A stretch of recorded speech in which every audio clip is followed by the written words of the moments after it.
Boa noite, receba a nossa saudação na graça e na paz do Senhor, porque estamos começando mais um culto a Deus através do canal Esperança do Porvir. Eu quero convidar a você para orarmos a Deus e logo após estaremos lendo a palavra dele. Oremos.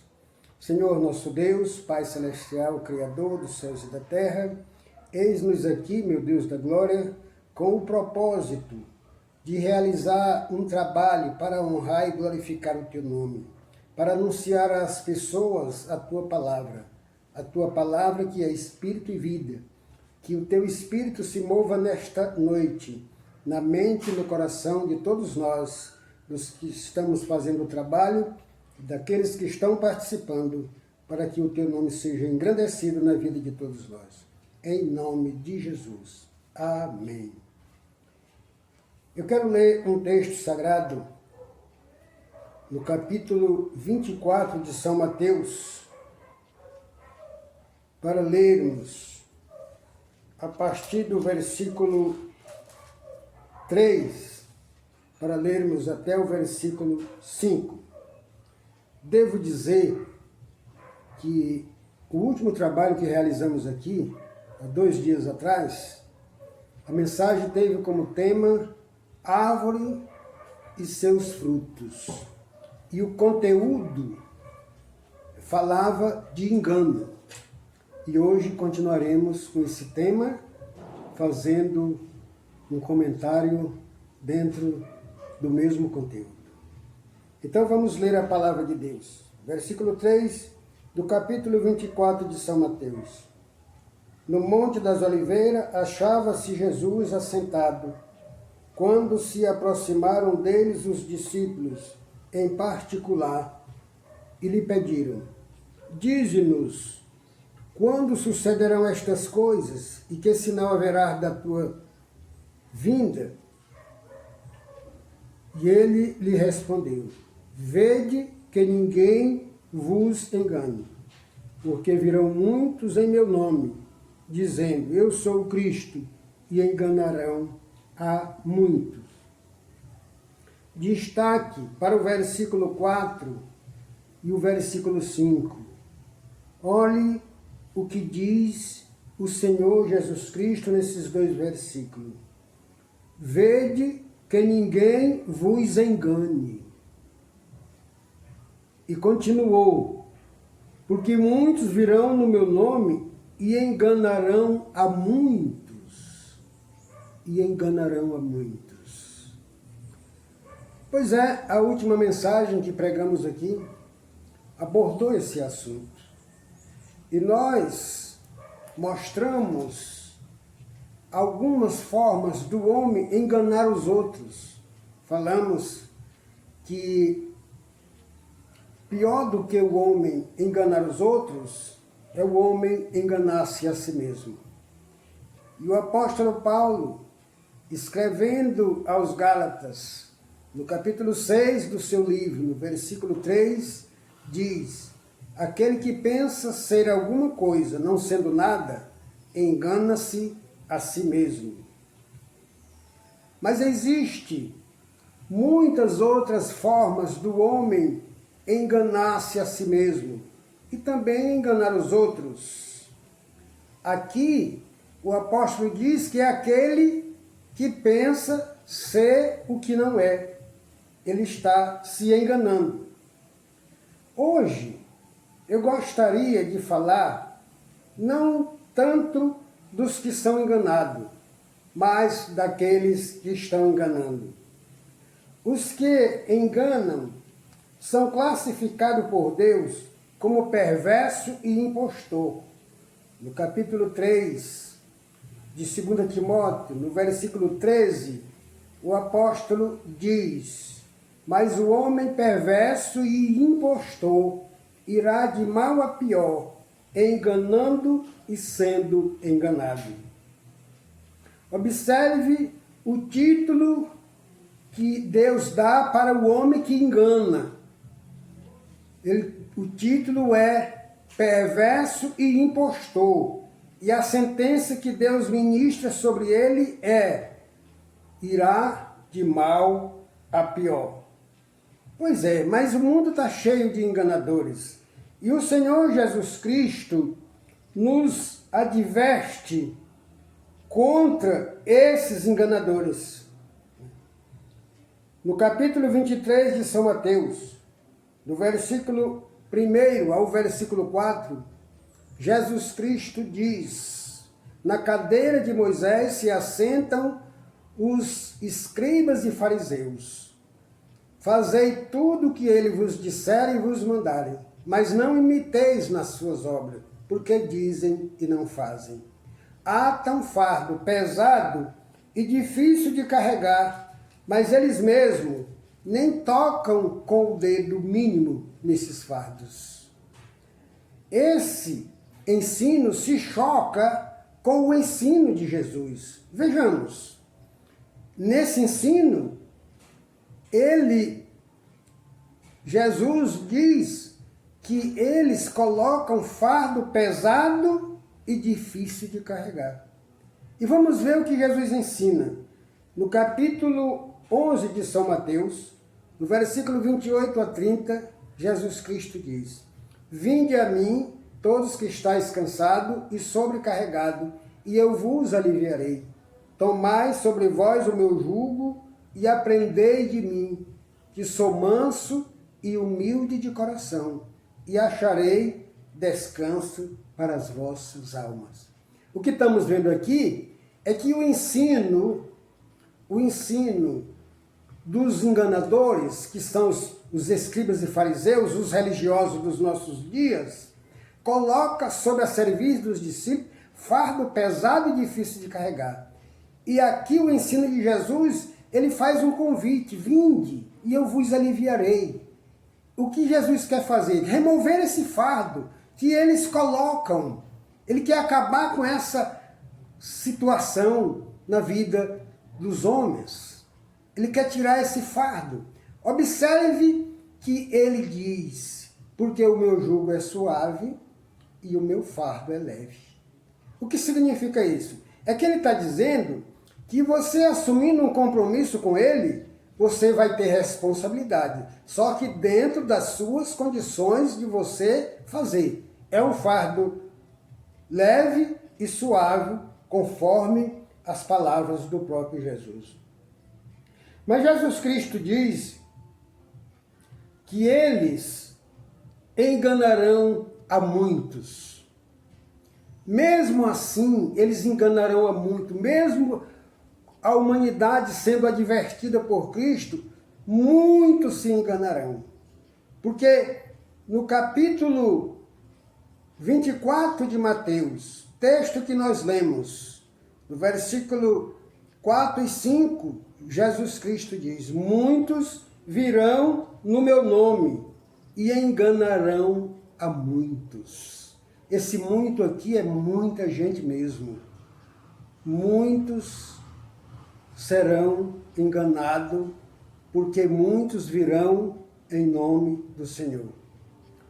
E ele diz mais, falando dos eleitos, no verso 24 do mesmo capítulo 24 de Mateus, o Senhor Jesus Cristo diz: surgirão falsos cristos e falsos profetas, com o intuito de enganar, se possível fosse, os próprios eleitos. Oh, graças a Deus, meus queridos, que nós, os eleitos, não seremos enganados. Está vendo, irmã Rejane? Está vendo, irmã Paula Marinho de Paiva, de Brasília? Está vendo? Vocês que são eleitas não serão enganadas. Vocês não aceitarão a palavra enganosa. O espírito de vocês rejeita, vomita fora, não aceita. É um produto divino dentro de nós, rejeitando aquilo que vem dos enganadores. Então ele diz que nós, os eleitos, não seremos enganados. Graças a Deus. Isso traz um conforto para mim muito grandioso. Pois bem, mas esses homens enganadores que usam o nome de Cristo, Observe que Cristo disse, eles virão no meu nome, usando o nome de Cristo. Esses homens vão comparecer diante do Supremo Senhor. E vamos ver como se comporta os que enganaram, os enganadores. Eles vão chegar, e isso nós podemos tirar como exemplo o capítulo 18 de Lucas, onde aqueles dois homens subiram ao templo para orar. E o enganador, aquele que trabalhava com o engano, né, estava enganado, porque, como ele diz, enganando e sendo enganado. Quando eu engano alguém, eu também me engano. E nem sei disso, nem sei que estou enganando a mim mesmo. Pois bem, então, o Senhor Jesus Cristo fala desses dois homens que subiram ao templo para orar, para mostrar o encontro dos enganadores com a verdade que é Jesus. Sabe como é que se comporta aquele enganador? O versículo 11 e 12 do capítulo 18 de Lucas descreve o que aquele homem diz. Ele diz assim: Senhor, graças te dou, porque não sou como os demais homens. Olha a petulância, olha a arrogância. Não sou como os demais homens. Aí diz qual era a forma daqueles homens: roubador, injusto e adúltero. Aí disse o que ele era, tudo isso na mente dele. Aí disse o que ele era: jejuo 2 vezes por semana e dou o dízimo de tudo quanto ganho. E o Senhor Jesus Cristo nos diz que esse homem não foi justificado, porque ele estava enganado a respeito do que era e enganado a respeito do que não era. Porque ele era o que ele pensava que não era e não era o que ele pensava que era. Ele era um enganador, aquele que trabalha ensinando coisas enganosas que o homem não pode cumprir. Pois bem, essa é o exemplo que se dá daqueles que enganam. Agora vamos ver os que são enganados. Eles vão chegar na presença de Deus também, com o cérebro lavado, né, que passaram por uma lavagem cerebral e acreditam que não pecaram. Nesse processo de lavagem cerebral, eles deixaram de beber, deixaram de fumar, deixaram de ir não sei onde, deixaram um bocado de coisa. E penso que por isso eles não são pecadores. Eles são santos, na verdadeira expressão da palavra. E não é. Eles continuam como pecadores. Eles vão chegar então na presença de Deus e dizer que não tem pecado. E olha o que nos diz 1 João, capítulo 1, versículo 8. Alguém lhe responde, dizendo: aquele que diz que não tem pecado, engana-se a si mesmo e a verdade não está nele. Imagine o estado de uma pessoa que continua enganando-se a si mesmo, porque a verdade está ausente dele. Nele não está a verdade. Mas ele diz: não, mas eu não cometi pecado, eu não bebi mais, eu não fumei, eu não fiz isso, eu não fiz aquilo. Aí, aquele que está representando o versículo 10 do capítulo 1 de 1 João, lhe responde: aquele que diz que não cometeu pecado, faz Deus mentiroso. Olha aí, agravou a situação do indivíduo. Meus queridos, enganar e ser enganado, não existe coisa pior para a vida do homem aqui na terra. E para terminar, eu quero só mostrar rapidinho o que acontece com aqueles que chegarão na presença do Senhor pela rota traçada por Cristo Jesus. Estes vão chegar e vão dizer: Senhor, pequei contra ti, perdoa os meus pecados. Porque essa é a postura de todas as vezes que nos ajoelhamos diante de Deus para orar. É a primeira coisa que se faz. A gente ou pede perdão, ou agradece pelo perdão, porque o perdão é a primeira bênção espiritual ministrada no homem. Então, no capítulo 18 de Lucas, o segundo homem dessa história assumiu isso e disse: Senhor, sê propício a mim, pobre pecador.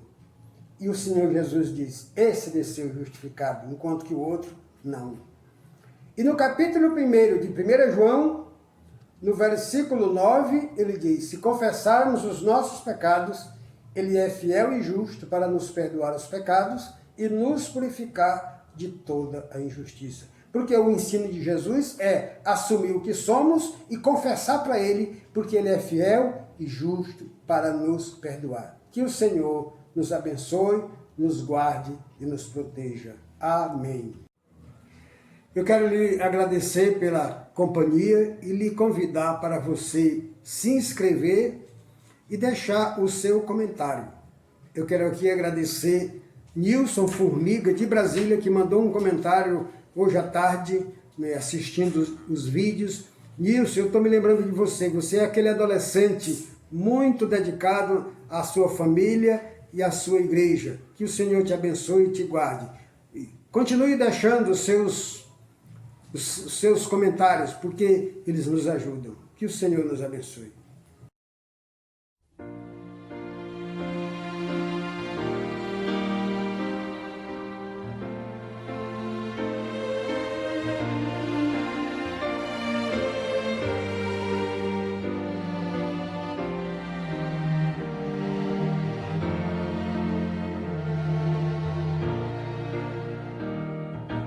Vamos todos juntos adorar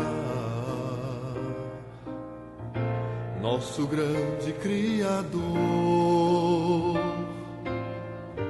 Todo ser que respira venha dar sua oferta de louvor. Vamos todos unidos numa voz, num só hino de louvor, exaltar com perfeita adoração ao Supremo Redentor, ao Senhor louvemos em grandiosa comunhão, tudo seja adoração na presença do Senhor, ao Senhor louvemos com perfeita devoção, tudo que Ele criou, manifeste o seu louvor.